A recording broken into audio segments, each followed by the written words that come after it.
बड़ा खूबसूरत मुशायरा। वाकई मुफ्ती कलीम रहमानी साहब मुबारकबाद के हकदार हैं कि दारुल उलूम इशातुल कुरान का ये मुशायरा तारीख रचा रहा है अपने आप में। एक खूबसूरत मुशायरा, गालिबन तमाम शोरा को आपने बड़ी इज्जत बख्शी है, सभी को दाद व तहसीन से नवाजा है। मैं एक बात बताऊं आपको कि हम अगर किसी पर बहुत ज़्यादा भरोसा कर लें और ये सोचें कि अब इसको सुनना है, अब उसका दीदार करना है, अब उससे मिलना है, और फिर अगर वो इनकार करे तो बड़ी तकलीफ होती है। पाकिस्तान के मारूफ शायर वसी अहमद शाह कहते हैं कि बारहा तुझसे कहा था मुझे अपना न बना, बारहा तुझसे कहा था मुझे अपना न बना, अब मुझे छोड़ के दुनिया में तमाशा न बना। बारहा तुझसे कहा था मुझे अपना न बना, अब मुझे छोड़ के दुनिया में तमाशा न बना। न दिखा पाएगा तू ख्वाब मेरी आंखों के, न दिखा पाएगा तू ख्वाब मेरी आंखों के, अब भी कहता हूं मुसव्विर मेरा चेहरा न बना। और एक बात पते की है बताऊं मैं तुझे, और एक बात पते की है बताऊं मैं तुझे, आखिरत बनती चली जाएगी दुनिया न बना। आखिरत बनती चली जाएगी दुनिया न बना। शायरी, अदब, सुखन एक ऐसा नशा है जिसको सुनते सुनते आदमी मसरूर होता जाता है। बड़ी देर से आप लोगों को मसरूर करने वाला एक अजीब व गरीब शायर, एक सुखन नवाज हम में मौजूद है जिसने इस मुशायरे को इब्तिदा से सींचा है, इसको शबाब तक पहुंचाया है। वही शायर को मैं आवाज देने वाला हूं। मैं बार बार इसरार कर रहा था कि आपको पढ़ना है, लेकिन शायर का भी इसरार था कि इख्तिताम मैं ही करूंगा। क्लाइमेक्स के लिए उनको हाजिर किया जा रहा है। मुझे गालिब साहब का वो शेर याद आता है कि मैं कदे से यूं तिश्ना काम जाऊं, मैं कदे से यूं तिश्ना काम जाऊं, गर मैंने ली कसम थी साकी को क्या हुआ था। गर मैंने ली कसम थी साकी को क्या हुआ था। किसी ने यूं भी कहा है कि बाद तौबा के भी है दिल में ये हसरत बाकी, बाद तौबा के भी है दिल में ये हसरत बाकी, दे के कसमें कोई एक जाम पिला दे हमको, दे के कसमें कोई एक जाम पिला दे हमको।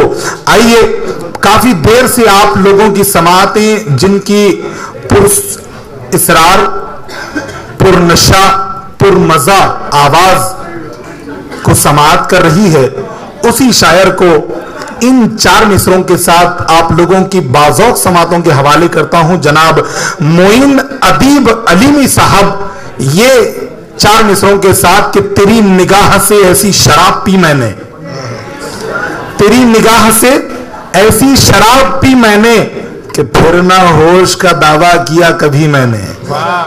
तेरी निगाह से ऐसी शराब पी मैंने कि फिर ना होश का दावा किया कभी मैंने। वो और होंगे जिन्हें मौत आ गई होगी, निगाहे यार से पाई है जिंदगी मैंने। जनाब मोइन अदीब अलीमी साहब।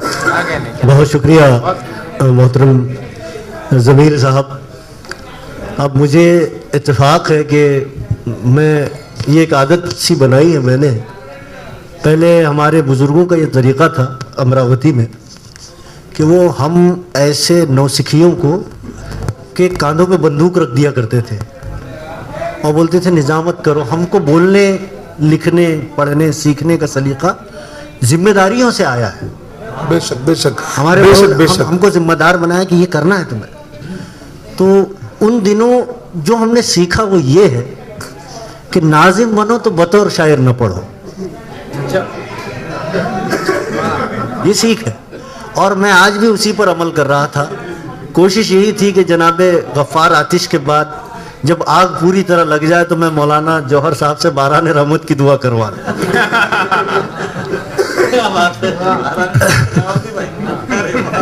تو بس یہی طریقہ تھا کہ مشاعرہ یوں بھی وقت کافی ہو چلا ہے, آپ لوگ نہ تھک گئے ہیں سنتے سنتے. اصل میں شعر کا بڑا بار ہوتا ہے, وہ شاعر کے کاندھوں پر بھی ہوتا ہے اور سامعین کے ذہنوں پر بھی. میں آپ کا زیادہ وقت نہیں لوں گا جناب, لیکن سامعین کو دیکھ کے نہیں لگتا کہ وہ سن سن کر تھکے ہیں. جی اصل میں وہ ابھی بھی ایسا محسوس ہو رہا ہے کہ تشنا بیٹھے ہیں, سمندر سامنے کھڑا ہے, پلا دیجئے. تیری محفل کا بھرم رکھتے ہیں. کیا بات ہے, پڑھیں, عطا کیجئے.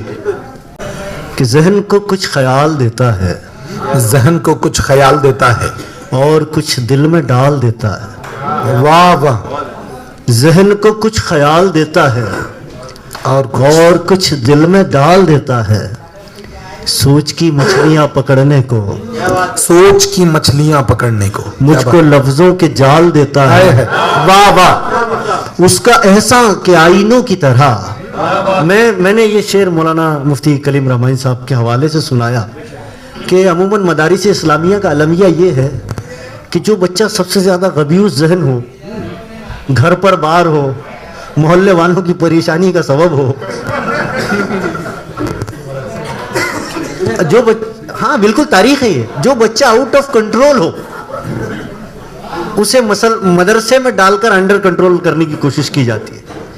اور دیکھیے حضور علیہ الصلوۃ والسلام کی حدیث ہے الاعمال بالنیات. آؤٹ آف کنٹرول کو آپ مدرسے میں ڈالو, وہ فارغ ہو کر پوری قوم کو آؤٹ آف کنٹرول کر دو.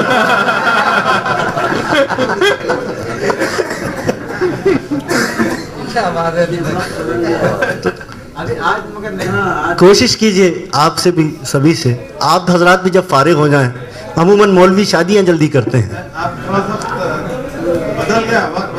جی, تو یہی گزارش ہے کہ آپ اپنے ذہین ترین بچے کو خدمت دین متین کے لیے وقف کیجئے, کیونکہ بچہ اگر ذہین اور باشعور ہوگا تو اس کا ذہن ہمہ جہت کام کرے گا. ماشاء اللہ ماشاء اللہ ماشاء اللہ. یہ تو اسی لیے تو یہاں اتنے ذہین لوگ جمع بھی ہیں نا. کیا بات ہے, واہ واہ. یہ بچوں کی ذہانت ہی ہے. شاعری کا ہر کس و ناقص متحمل نہیں ہو سکتا. کہ ذہن کو کچھ خیال دیتا ہے اور کچھ دل میں ڈال دیتا ہے. سوچ کی مچھلیاں پکڑنے کو مجھ کو لفظوں کے جال دیتا ہے. میں جن بچوں کی بات کر رہا تھا ویسے بھی 2-4 نمونے ان میں ہوں گے کہ اس کا احسان کے آئینوں کی طرح میرے پتھر اجال دیتا ہے. کیا بات ہے, واہ واہ واہ واہ واہ. اس کا احسان کے آئینوں کی طرح میرے پتھر اجال دیتا ہے. درد دے کر وہ میرے لہجے میں, درد دے کر وہ میرے لہجے میں جان شیروں میں ڈال دیتا ہے. کیا بات, واہ واہ واہ واہ واہ محترم, واہ. یہ غلام فرید بھائی کے لیے پڑھا جا سکتا ہے کہ درد دے کر وہ میرے لہجے میں جان شیروں میں ڈال دیتا ہے. اور یہ میرا اپنا شعر اور میرا اپنا عقیدہ ایمان بھی ہے کہ مانگنے سے, بارہا کا تجربہ ہے کہ مانگنے سے ادیب پہلے بھی مالک ذوالجلال دیتا ہے. واہ واہ واہ واہ, بے شک بے شک بے شک. مانگنے سے ادیب پہلے بھی مالک ذوالجلال دیتا ہے. مانگنے سے ادیب پہلے بھی مالک ذوالجلال دیتا ہے. عموماً